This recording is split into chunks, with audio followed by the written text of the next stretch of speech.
Thank you and good morning, and thanks for joining me today. First of all, I want to thank City Manager Jay Melder, Team Savannah. Yesterday we had our annual budget retreat, part 2.5, but it was a long day, and I believe that the budget that was submitted for our consideration is one that is thoughtful, one that takes into consideration the thoughts and the hearts of council members. It helps us to get back to basics and do the things that we should be doing better. And it also plans and allows for the future.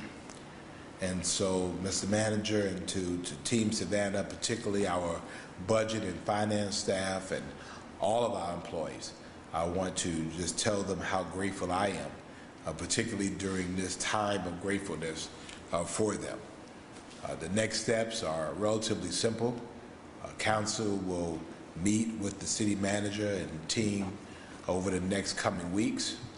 Our goal is to have the first reading a week from today, and for us to be able to vote on the budget on December the 8th. Right? The 8th? Okay. And we just don't want to go into the end of December without a budget passed. As it relates to that, we're still talking about LOST, the local option sales tax. Certainly the importance of the local option sales tax, and the absolute necessity that the county and the 8 municipalities in the city reach a consensus about how to move forward.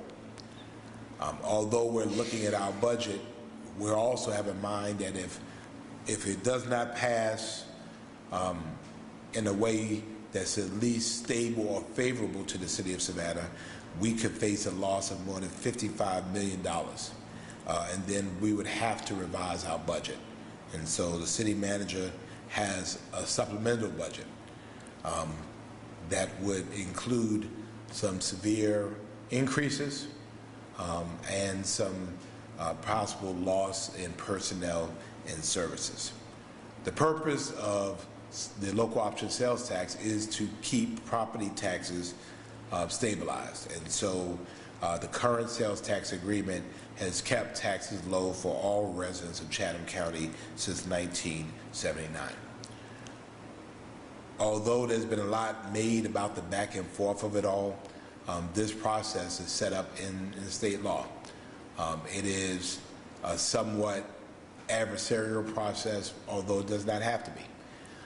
And so rather than go through the legal cases that the municipalities can make, there are 8 tests that talk about the significance that cities bring to this equation. I am proposing and have proposed and have sent a letter to the county just reiterating my desire to get this done. And so my position, our position, is that we can go ahead and sign today to maintain the current rate at what it is. It's more important for us to get this done than it is to say who won or lost. If we keep the rates at where they are, everybody wins and nobody loses. And I think that is the best way for us to move forward. It's certainly the most expeditious way to move forward, and we certainly just don't want residents, feeling some kind of way about what's going on. So as we talk about budget, and we'll have our budget done, I want to go ahead and get the LOST done as well. And so I'm asking my friends at the county to work with us, the cities of Chatham County, and that's from Tybee Island, Thunderbolt, Savannah, Garden City, Pooler, Bloomingdale, Port Wentworth, Vernon, and I missed somebody, Garden City. And let's go ahead and get this done. We also have some good news, hopefully, to share about the Broughton Streetscapes project, which I am praying daily ends soon. That is my prayer after thanking the Lord. It's like, Lord, please let the Broughton project finish. If you look, it is nearing completion. It's taking shape. The city's contractor continues to work tirelessly to make sure that the quality work is done. And our goal is to have this done before the Thanksgiving holiday. And so we are working very hard with that in mind. The Compass Rose, as it's called, because I wondered what it was, has been poured in the intersection of Bull and Broughton, and it is really the centerpiece of the festival zone, and it is absolutely amazing. Due to the bad weather last week from Tropical Storm Nicole, the contractor has been working additional hours, and the big news is this, is that we expect the construction work to be substantially complete and the streets to be reopened to traffic this weekend. So, this weekend, Mr. Manager, this weekend, like Tuesday, today's Tuesday, like Wednesday, Thursday, Friday, Saturday, that weekend. So, right, substantially completed. And hopefully we can get these streets back opened. And I think that will help to allay some of the concerns of our business owners who really endured a whole lot. But they will have a much better product than they had. They will have better infrastructure than they've ever had, and they will have a beautiful streetscape that they will enjoy for years and years and years to come. So after we open the roadways, there'll still be some ongoing construction. There'll be some parking areas that will have to be finished, sidewalk areas that will have to be done after November the 18th. And so the contractor will remain on site to make sure we check off all of the other things that need to be done to address the landscaping issues, other project details, to make sure that it meets the city standards. I'm also very glad to provide an update on the in-market arena, particularly in the parking situation. We had Adam Sandler there last night, and the folks had a ball. As a reminder, the northern half of the arena's main parking lot with about 1,000 parking spaces has been complete since early summer, and it is functioning as designed. And so for the residents there, you see folks coming in and coming out without impacting the surrounding neighborhoods. On the other side, the remediation of impacted soil and site work is underway on that southern half, and that will add another 1,000 spaces. Now, this is slow and tedious work, but it's proceeding in close coordination with environmental regulators and our environmental consultant.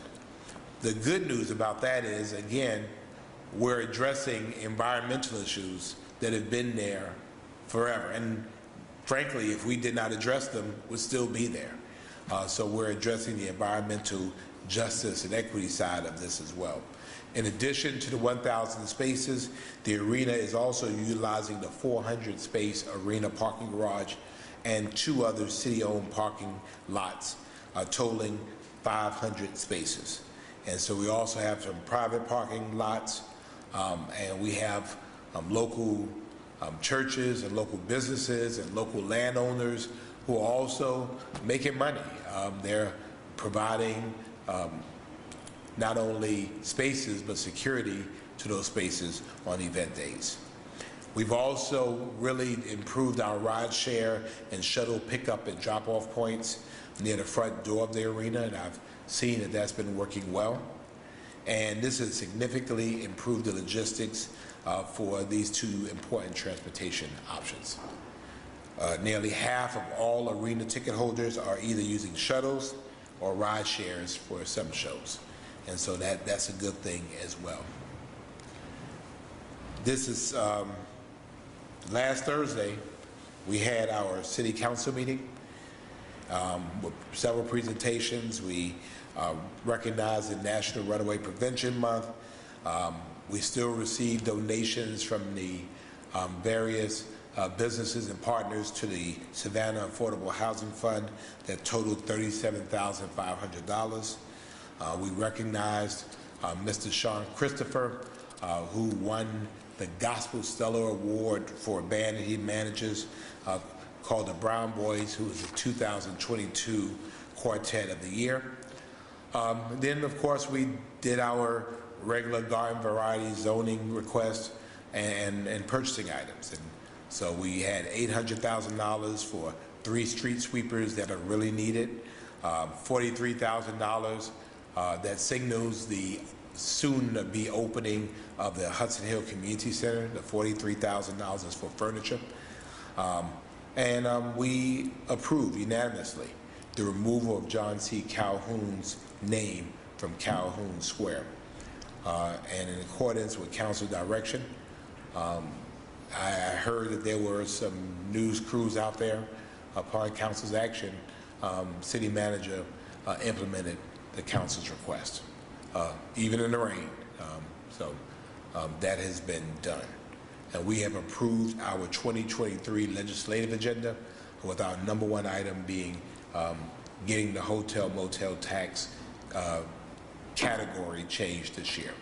That's something we've been doing and we're going to continue to do because it's something that provides tourist-related products to our community, allows us to do a variety of things. Also, last week was elections. And so we know that we have a runoff in the Senate category.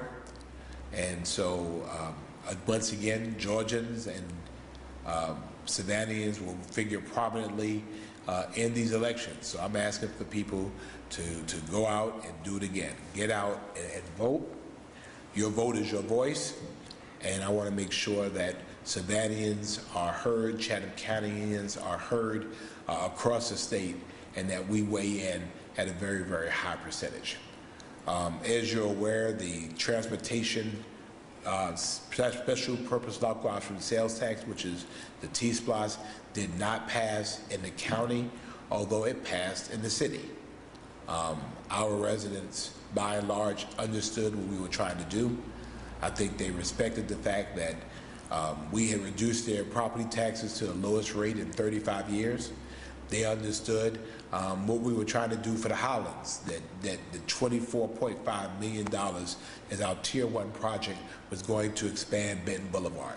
They understood that on President Street, that for folks who have been sitting waiting on a train to be able to move, that made them late to where they were going or where they were coming from, or for emergency vehicles to get across. They understood what we were trying to do to expand Louisville Road. They understood what we were trying to do with streets and sidewalks. They understood what we were trying to do with Tide to Town. They understood what we were trying to do with bike paths. They got it. And although, unfortunately, we had even council members that were working against it, the city of Savannah passed T-SPLOST, although, again, it's a countywide referendum, and so countywide it failed. And so we are now tasked at trying to figure out a way to do these projects. It's going to be difficult, and it's going to be expensive. And the city has limited means of securing those funds. Generally, you secure those funds through property taxes or some other tax. And so we'll be talking with our city manager over the coming months about how do we provide that traffic calming that's needed across our city. How do we provide those road repairs at a much faster accelerated rate? How do we provide those sidewalk repairs and build outs that we need? And so the city of Savannah had those plans for T-SPLOST. We're not going to cry over spilled milk, but we're going to cry because the needed projects won't get done as quickly as we'd hoped. But c'est la vie. We we turn the page and we get back to work. I'll be traveling later this week along with our city manager and members of our city council. We'll be in Kansas City at the National League of Cities Conference, which is a gathering of city leaders from all across the country. I've served on multiple varieties. I've served on the board of directors. I've chaired the advisory board. I've also served as chair of two federal advocacy committees. I currently serve as a co-chair of a committee, and I've just been appointed to the nominating committee. So it is a busy time in Kansas City, but the good news is we get to communicate with our colleagues from across the country and share ideas, and that's always a good thing. And finally, prayerfully, there are 2 weeks left in the 2022 Atlantic hurricane season. As we saw with Nicole, we have to work and pray till the last minute, and so we're just working and praying that nothing else happens. But you don't have to get prepared if you stay prepared. You go and get prepared by going to ready.gov/hurricanes. ready.gov/hurricanes. So that ends my prepared remarks, and I'm more than willing to answer any questions you may have. Good morning. Good morning. First question, I know you just said, talking about loss, that you sent over a letter to the county. Yes. When did you send that letter? I believe it was between yesterday and today. I think I authored it yesterday, and I believe it might have been sent over late last night or today. We can provide copies. Yeah, could you elaborate on what it said? It said, let's get this done.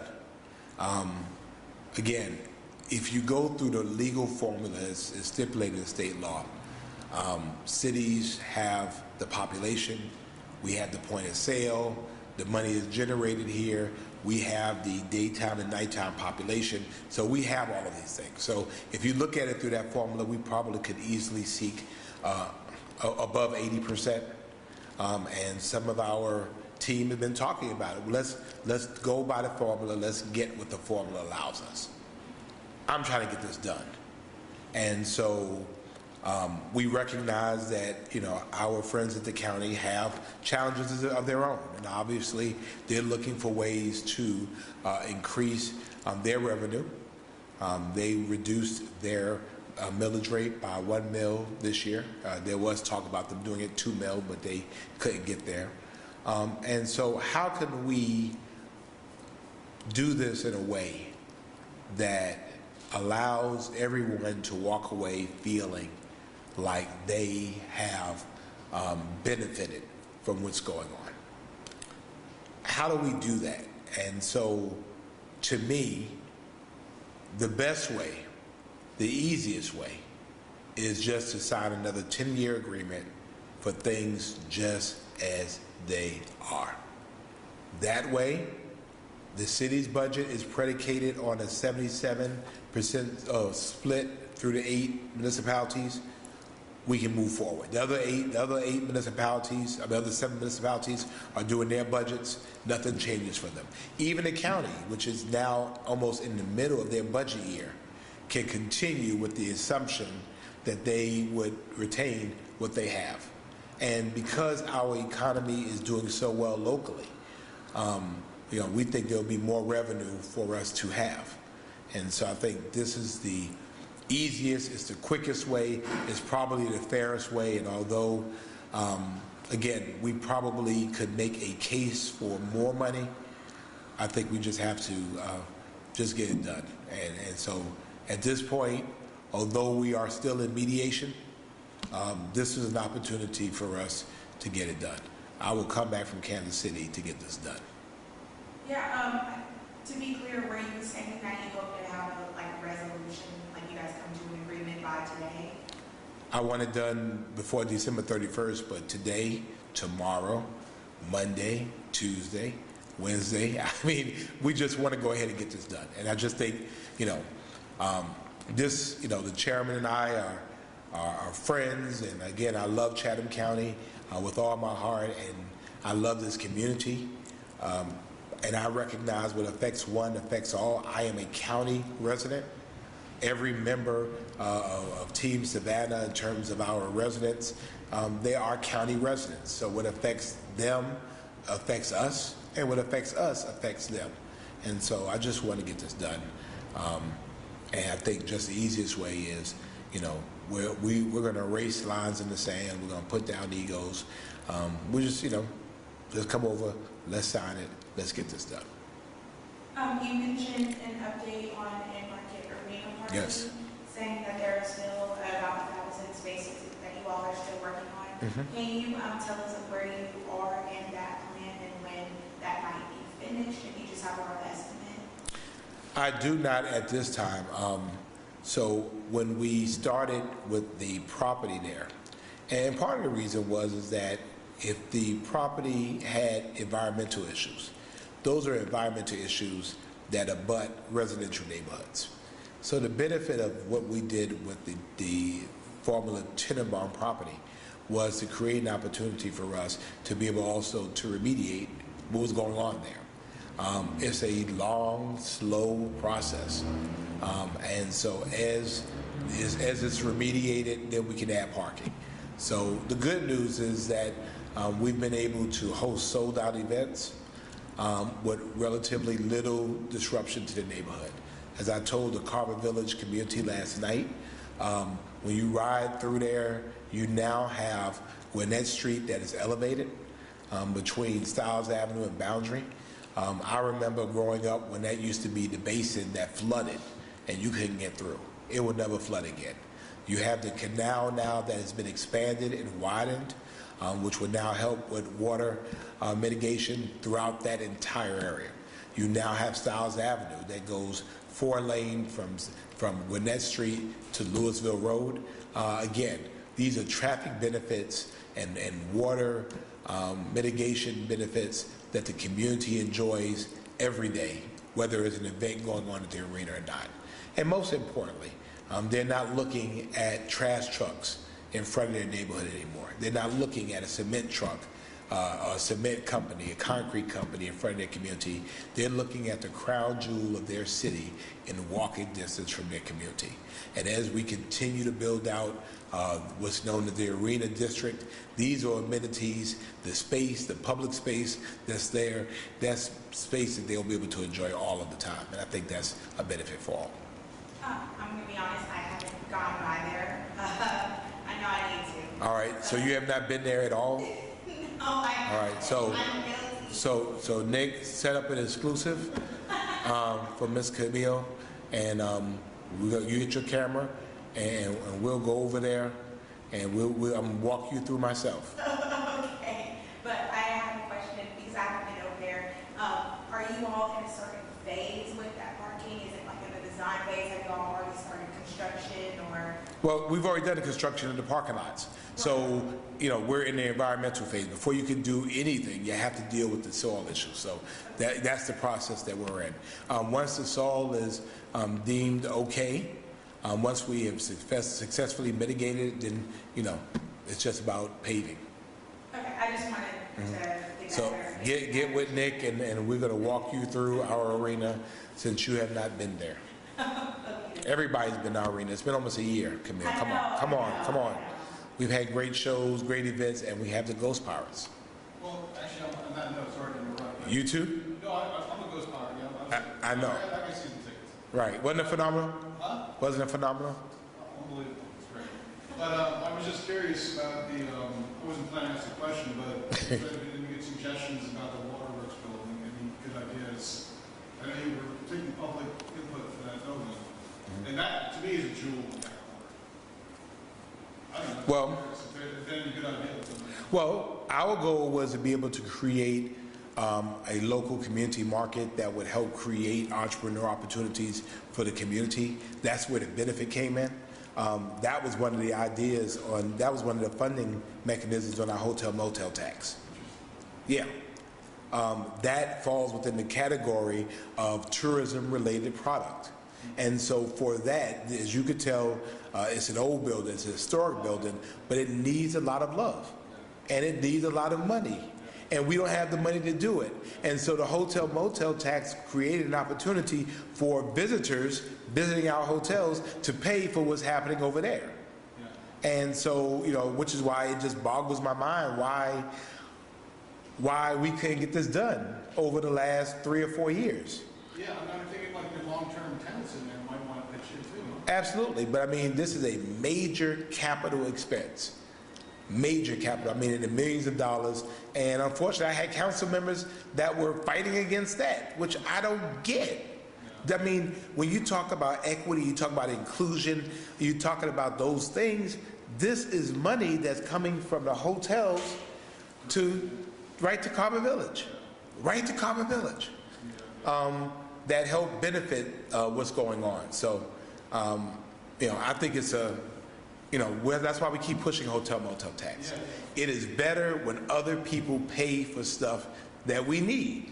And so, you know, we benefit from tourism, and so therefore I want our tourism community, our visitors, our guests to help pay for things and make our community better. Hotel motel tax is very specific about what it can be used for, and so therefore we have a good list of things that it should be used for. And like a pirates connection would work at all? Like those pirates can like affiliate or connect with that with this staff? I mean, I think we're open to everything. But the fact is that Ghost Powers have made a substantial commitment already. We're a brand new franchise, and so they got to be able to work out their investment. But, you know, this is really for the community. And I guess the Civic Center gets a little more life now. They've leased it for a year? Well, yeah, right. The reality is that the arena is a building that is too expensive to maintain. There are significant issues there, and so we were not going to be able to use it without substantial repair. So the Ghost Powers take on the repair, they take on the risk. They take on the risk.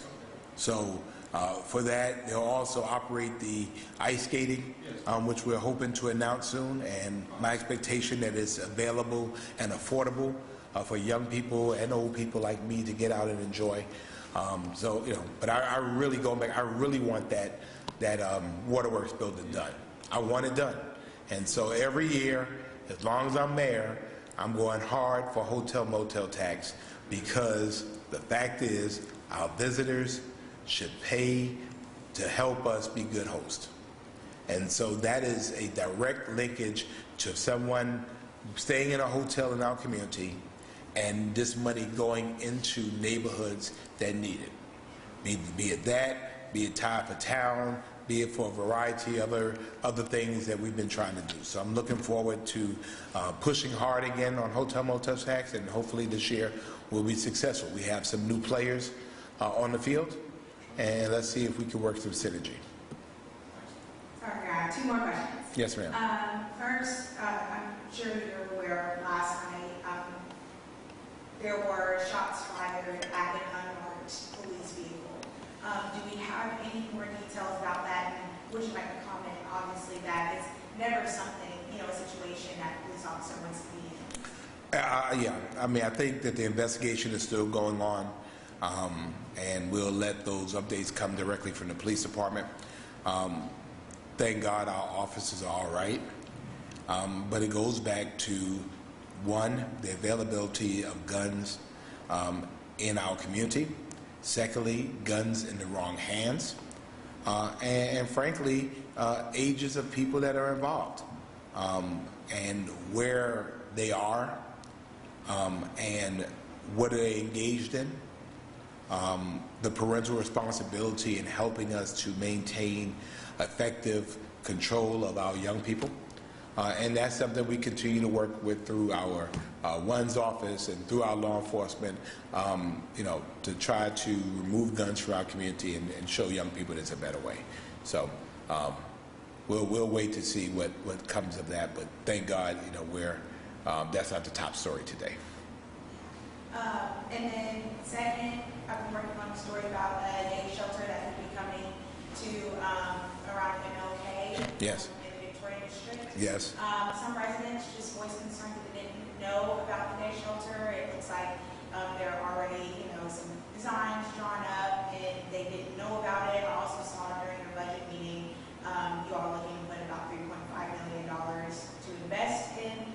could be a day shelter to go there. Have residents been informed at all, or do you all plan to go and talk to residents? Well, I'm not sure. This is the city giving a contract for a day center.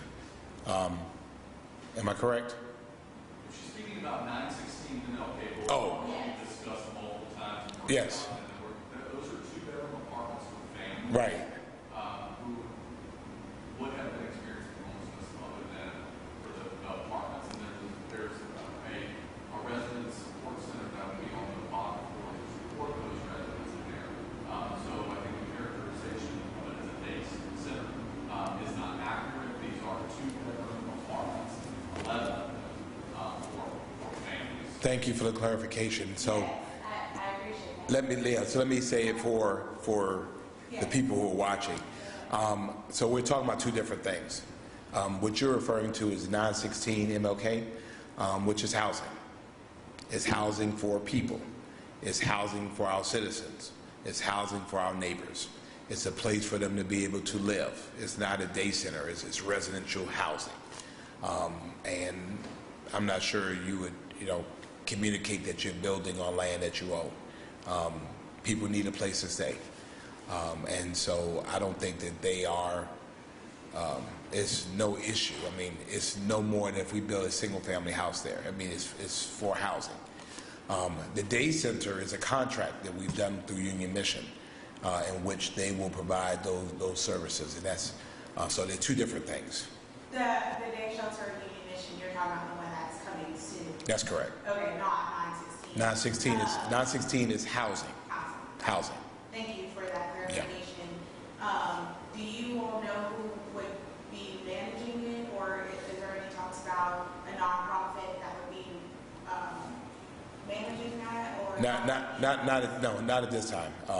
But ultimately, these are people who, like all of us, need a place to stay and a place for them to be viable and a place for them to have a roof over their head. So, this is families. These are families, and so I think the city. We have gone hard on homelessness and eradicating homelessness. We know how you eradicate homelessness is that you create homes for people to live. And we're not talking about transitional homes, we're talking about permanent homes. And so this creates an opportunity for us to be able to do that. We also have, we talked about the budget, over 430 some odd plots of land we own throughout the city. And so again, creating opportunities of seeing how we can best leverage that land. And I think that's something that the county and city has done as a strategic priority. And so we're all in on that. And are you all going to be looking for somebody to manage this community organization? I guess just talking to residents living in that area, their biggest question, well, who is going to be in charge of it? Is it going to be the city? Is it going, It'll be somebody. I mean, if I'm a landlord, the landlord is in charge of it.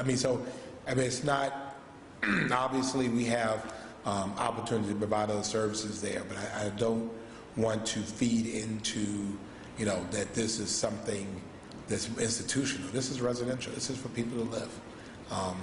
And so, every place has a landlord, be it an owner that's occupied or an owner who rents out to someone. It's the same type of relationship. People are expected to live within certain standards, as we all are. I'm a landlord. You have to be able to live within a particular set of rules, and so I don't know what the issue is. These are our residents, these are our neighbors, and they need a place to live. And when they have a place to live, they're no longer homeless.